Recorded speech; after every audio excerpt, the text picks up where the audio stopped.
ای محمد سر تو بردار از زمین.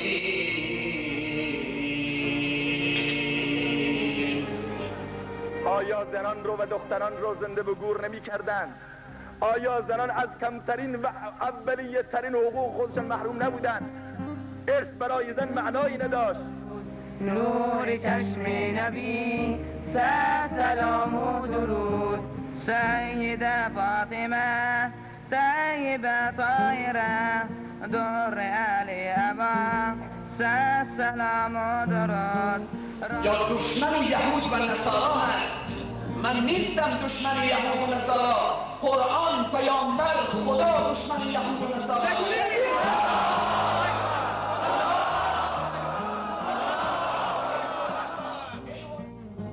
ایمان زن فرعون رو مثال میزند، یک زن را.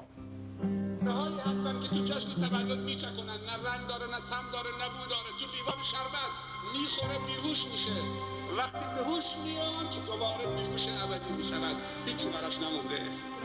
زنها رو میبرن برای دم و تعویض دعا، مردها رو بیرون میذارن، میگه من باید بفهمم که این جنیه یا بیماری دیگه داره، شما برید بیرون، این زن باید تنها در خانه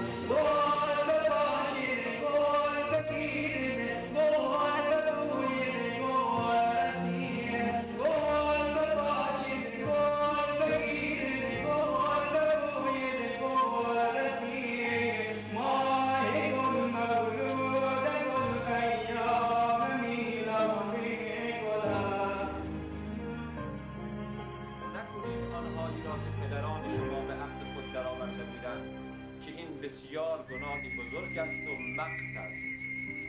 ما و شما اگر اسلامی داریم از برکت فکر رسول الله صلی الله علیه و سلم درباره امتش بوده، هیچ چیز دیگر نیست. حالا اگر من و تو هم فکر بکنیم برای نسل آینده همون خواهیم شد. اگر رسول معظم اسلام می بودم این جواب رو میدادم که از همه برای مرد مسلمان این بهتر که از نگاه کردن و چشم اندوختن به نامحرمان چشمشون رو محافظت بکنن، و برای زنان از همه این بهتر که حجاب اسلامی رو رعایت بکنن و از نگاه کردن به نامحرمان صرف نظر بکنن. انسان‌هایی که اینجا نیستن برسانید تا نسل و نسل امروز برای من و شما رسید.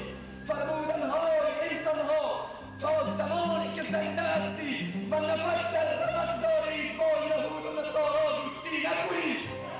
مدینه روضه پاک رسول است، دعای امتان آنجا قبول است. خوشحال کسانی که در آن روضه رسیدند، دیدم به کام دل خود کوی مدینه.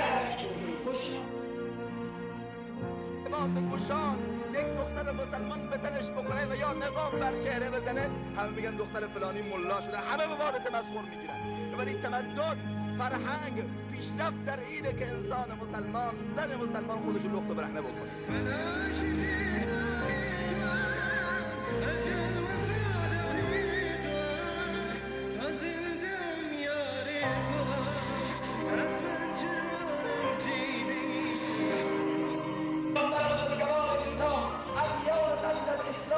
یهودیت، مسیحیت، بودایی، برهمانی، اینها دینهای قبل از اسلام بودن. اسلام آمد همه را کنار زد. قل جاء الحق، حق آمد، زهق الباطل.